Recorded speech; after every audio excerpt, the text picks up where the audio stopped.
Bug types are considered the worst typing in Pokemon, both offensively and defensively, with only a couple exceptional Pokemon being competitively viable. In fact, bug types got such little to no love that there have only existed just enough to fill a full team of bug types in Pokemon FireRed and Leaf Green. So in this video, I will be attempting on doing a hardcore Nuzlocke where I beat Pokemon FireRed with a team of only bug type Pokemon.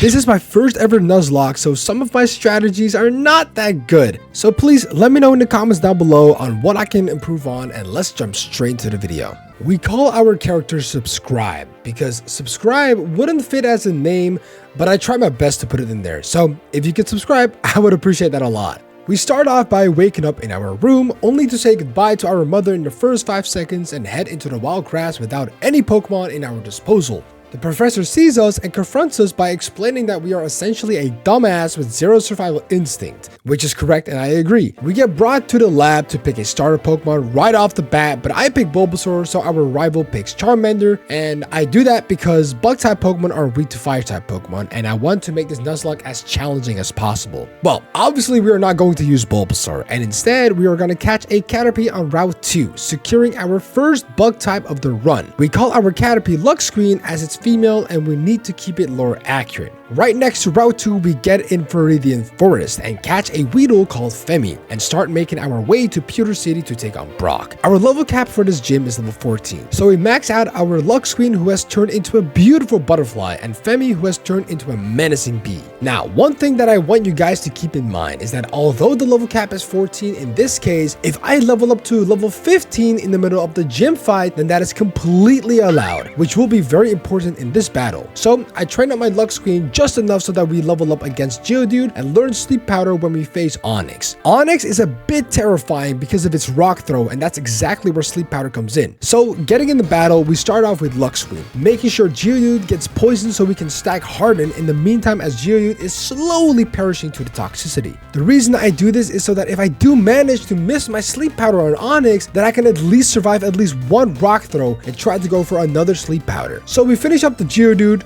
we hit level 15, we remove Harden for Sleep Powder, and we have to face the menacing Onix, which funny enough is so weak special defensively that after one Sleep Powder, we get to completely annihilate Onix with a couple of confusions and secure our first badge for this challenge. Next up, we enter Mount Moon to catch a Paris and call it Kata.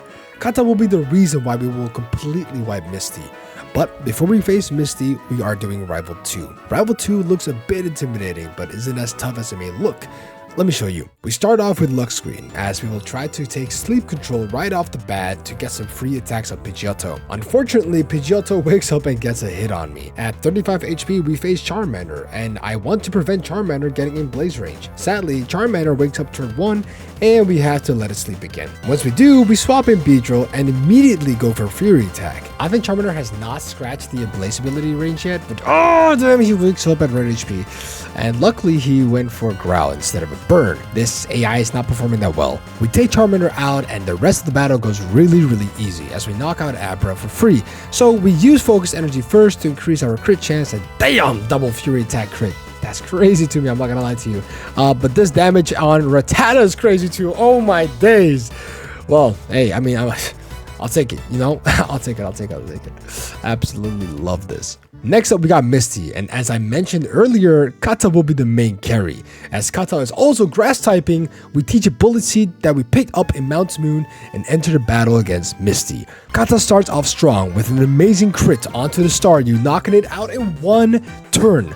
But here comes Starmie. We resist Starmie's Water Pulse, so Starmie instead spams Swift, but as we spam Leech Life, we eventually win this fight without suffering any casualty and obtain the Cascade Badge. Next up, we got Lieutenant Surge. This fight should be really easy considering we get the TM for Dig before fighting Surge, and we can teach Dig to Kata, which you guys know is a grass type. Kata will yet again be the carry for this fight most likely. But before we fight Surge, we have Rival 3. In Rival 3, we do the same setup as against Rival 2. We lead with Luck Screen and hope Sleep Powder hits, which it does, but it wakes up after one turn and it hits a Sand Attack. Ouch, we might be in trouble. We try to hit a confusion and it lands, but Pidgeotto goes for Gust and it does 23 damage, which means we are not in crit range yet. So I use one more confusion and we beat Pidgeotto. Next up we got Charmeleon and we go for Sleep Powder, which hits, and we swap to Femi and Charmeleon wakes up in turn 1 and goes for Ember.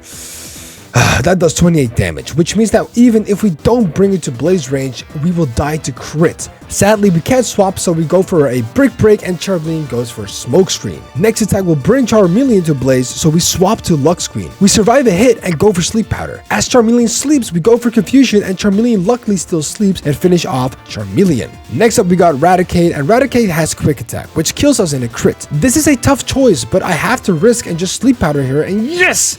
It hits. Nice. We swap to Femi to Brick Break and get it over with. But wow, Raticate uses Hyper Fang and now I'm scared. I did not think about that. Thankfully we survive and we have to hope Raticate doesn't go for a quick attack here. And yes, we get to Brick Break Raticate. Nice. Next up we got Big Boy Kadabra, and Kadabra is a menace here as most of my mons are worn out. I am scared that Kadabra outspeeds everyone in my team, so I don't want to swap out and we might have to early sack Femi for the win. So we go for Twin Needle and it's bye-bye Femi. So early on too. Rest in peace Femi, my goat. We eventually swap in Kata and finish it off with a crit leech life to avenge Femi. Man, I miss Femi. Next up we get the Cut HM and move right on to Lieutenant Surge. As mentioned before, we have to win with Kata here. Lieutenant Surge's level cap is 24, and as Kata is level 24, I bring him to the edge of level 25, as that is when Kata learns Spore, a 100% accurate move to sleep the target. Since Kata is partially grass type, Lieutenant Surge will most likely not press any electrical moves on me, as electric is not very effective on me. So I am suspecting Surge's Raichu and Pikachu will either spam Quick Attack or Double Team. In case of Double Team spam, we have to spore the Pikachu and Raichu before they can set it up so we can land our dig hits way easier. So without any further ado, let's start this battle. Surge starts with Voltorb, which we easily take out with one dig. We get Spore, and next up we got Pikachu. We go for Spore as Pikachu goes for Quick Attack, but wow, Surge has full heal and I forgot that gym leaders in FireRed use that. But we're in the middle of dig and we do eventually take down the Pikachu. Next up we got Raichu, and he has to sleep as soon as possible. So Raichu goes for Double Team as I go for Spore and I keep missing Bullet Seed. This is really bad. Raichu wakes up and goes for some Double Teams as Spore luckily hits, and we go for Bullet Seed as I think Dig won't one-shot the Raichu, and wow, we hit 5 times. All we need is for Dig to hit and boom, we get the Thunder Badge. Let's go. Next up, we have Erika, and we are going strong with only Lux Squid and Kata so far. Our level cap is currently 29, so we have to be careful. We commence a battle versus Erika, and she sends out Victory Bell right away. We got Psychic from a guy called Mr. Psychic, ironically enough, in Saffron City and use it on Victory Bell, but it doesn't take her out, and we get paralyzed. What an annoying start. Well, anyhow, we beat Victory Bell, and up next is Tangela. We swap into Kata, and we leech life the Tangela as we sadly get poisoned by Tangela, but that's fine because we will be going for one more leech life and finish off Tangela. Up next is Vileplume, and Spore works in FireRed against grass type Pokemon, so luckily we hit a Spore, and I keep forgetting that gym leaders at full heal. So we go for one more Sleep Powder with a massive risk and we hit. So now we just go for Sidekick as much as possible and pray for the best. And we do it. Let's go. Here we have Rival 3. This fight does not increase in difficulty at all, and we have zero issues with it whatsoever. All we needed was Lux Screen for this fight to completely sweep and then move on to Giovanni in the Rocket Hideout. We lead with Kata as Giovanni sends out Onyx. With our Giga Drain, we one-shot the Onyx as well as Rhyhorn. But here comes Kangaskhan, getting hit with a Spore as we try and do a Giga Drain that does absolutely no damage, with Kata surviving a Mega Punch luckily. So I swap out for a Lux Screen. Luckily Kangaskhan uses Tail Whip for some reason, so we Sleep Powder, but Kangaskhan wakes up so fast. Only a little bit later I noticed Kangaskhan has Early Bird, reducing the odds of Kangaskhan staying asleep, but Lux Screen perseveres and we eventually knock out Kangaskhan, defeating Giovanni in the nick of it. With the Silph Scope in our hands, we go through the Lavender Tower and get our Pokeflute. To get past the Snorlax blocking our path, we go through the Bicycle Road and enter Fuchsia City, where we pick up Gizmo the Venonat and our main carry of the team, Enrico the Scyther, which literally took like 2 or 3 in-game hours, by the way. Actually crazy. Enrico will be the savior of this challenge going from this point on. Not too long after some leveling, we give Koga a shot as I just know that we are ready. We lead with Lux Screen here and essentially only use Lux Screen because Psychic with Sleep Powder is such a strong combo in this gym fight. making this the easiest gym so far, and with that we acquire the soul badge and move on to Sabrina. But before we can stand before Sabrina, we have to save the Sylph Company by defeating Giovanni, and as we try to stand before Giovanni, we actually have to beat Rival 5, which was yet again surprisingly not that difficult. All we did was use Sleep Powder on Pidgeot, set up Swords Dance twice with Scyther, and spam Wing Attack for an easy sweep.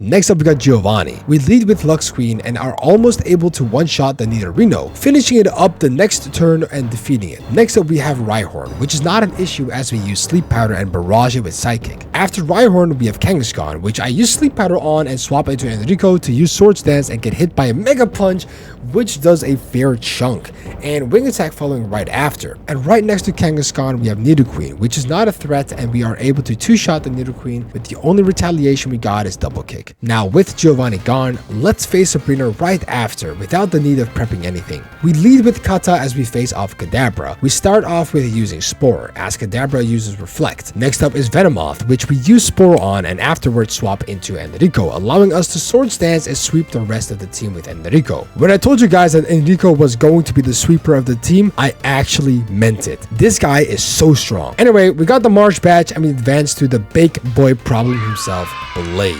See, Blaine is a fire gym leader, making it theoretically super difficult for us to even beat Blaine. Blaine starts with a Growlithe that knows Fire Blast. Even if we get it to sleep, swapping to Enrico and setting up a minimum of 2 Sword Stances to sweep the rest of Blaine's team, all that has to happen is Growlithe to wake up in those 3 turns and use Fire Blast to sweep my team. I was unsure on what to do, so I asked my good friend Lux to help me out here, and he told me to get Rain Dance. This makes sense. Rain Dance decreases the fire damage dealt by 50%, allowing us to at least survive 1 hit of Fire Blast if it does hit, so we are giving Rain Dance to Lux Queen. We lead with Butterfree to set up Rain Dance, but we used Sleep Powder after Rain Dance and swap into Scyther to set up Swords Dance. We get hit by a Fire Blast, but it dealt about 40% damage. The next Fire Blast could knock us out if it's a crit. And we live! So, here comes a clean sweep. Shout out to Lux for telling me about Rain Dance.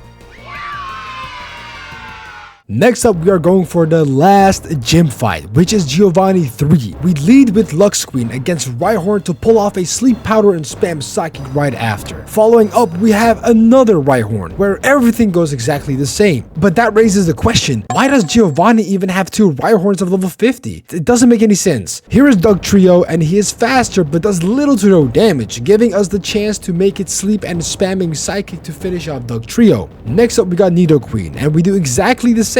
Sleep Powder into Psychic and boom, we finish it off. And the same goes for Nidoking, except our Psychic PP ran out, so we swapped into Scyther to finish things off. Well, GG, that was actually super easy, not even a single shred of doubt. And with this, we obtained the last badge, the Earth Badge. In the next chapter, we have the Elite 4, which is quite a challenge, and I know we got this. But before we can get to the Elite 4, we need to defeat Rival 6. Rival 6 gets beaten the same way how we beat every other trainer after we got Scyther. We Sleep Powder, we swap into Scyther, we Swords Dance 2 times, go for Wing Attack onto the Pidgeot, knocking it out. Afterwards, we knock out Rhyhorn with our freshly new move Steel Wing and use Wing Attack for the remaining team of our rival. Well, I guess I can say that I am prepared for the Elite 4.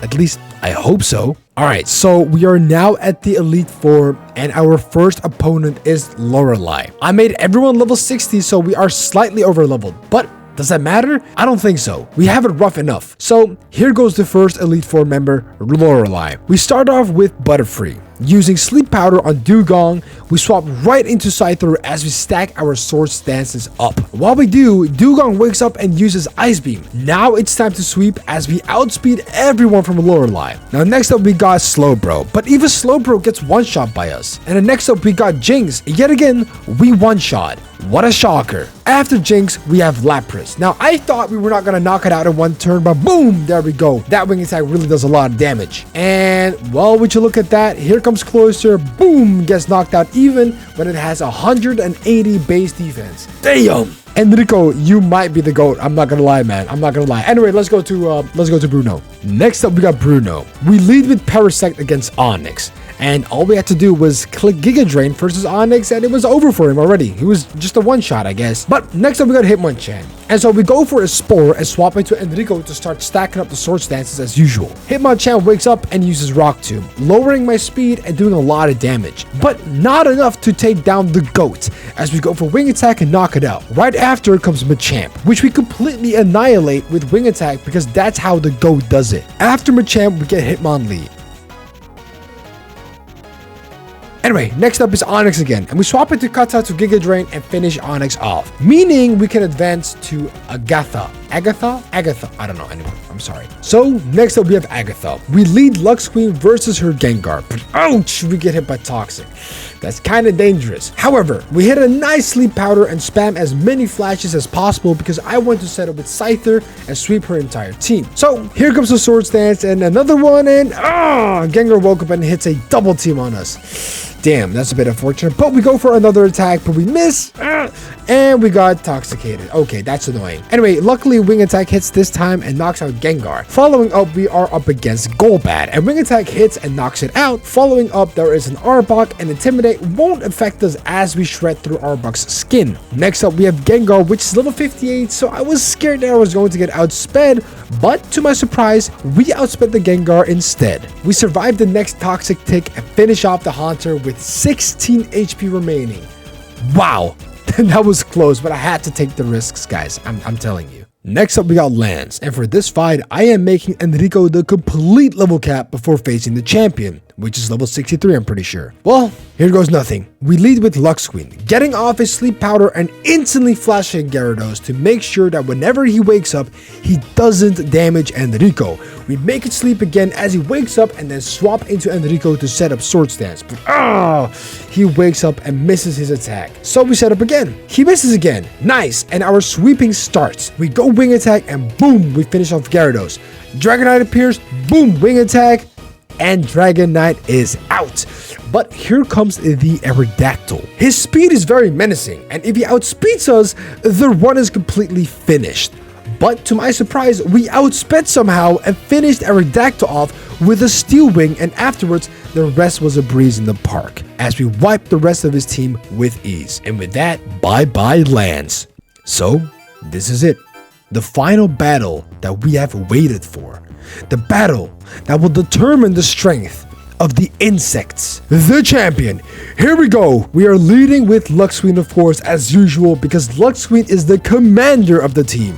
Pidgeot outspeeds us but doesn't attack us, as we hit a Sleep Powder and it sleeps. I tried lowering its defense, but it has Keen Eye.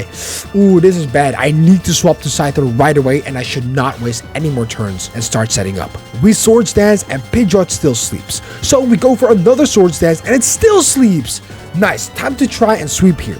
Pidgeot faints with one Wing Attack. Next up is Rhydon, but we have Steel Wing and one-shot the Rhydon as well. Let's go. And here comes Charizard. We definitely outspeed Charizard, so boom, we also one-shot the Charizard. Then comes Alakazam, which we also outspeed. Damn! Whoa, what's going on here? Okay, next up is Executor. One Wing Attack and he's out for sure. Boom! And for the final Pokemon, there is Gyarados, which is really weird because Gyarados has Intimidate, but my rival never sent him out first to lower our attack. So much for being a champion. But hey, 2 Wing Attacks and boom, Gyarados has his eyes shut down and we are the champion! Let's go! I am so happy to beat this challenge. This is coincidentally also my very first Nuzlocke, so I'm super stoked about it and really glad that I was able to pull this off. This was a lot of fun and I can definitely see myself doing this again, but somewhat a bit more differently and maybe in a different game. I hope you guys enjoyed the video. If you did, make sure to like, subscribe, comment down below your favorite part of the video, and yeah, until next time, I'll see you guys later. Peace.